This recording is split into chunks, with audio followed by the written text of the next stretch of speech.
ako nitong telescopic na upuan. Dati ko pa itong gustong bilhin, kaso noon, nung unang tumingin ako, mahal siya. Tapos ngayon, nakita ko mura na siya. Kaya bumili ako. Ayan. Para kapag nagsiservice ako, dala-dala ko lang siya. Hindi mabigat.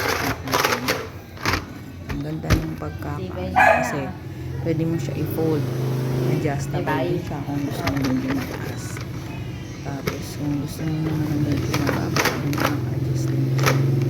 Tinry ko na nga sa ulo. Tingin ko naman matibay at kaya niya yung bigat. Ayan. Diba? Ang ganda ng upuan. Gaganunin mo lang siya. Oh. Tingnan ko nga kung magaganda.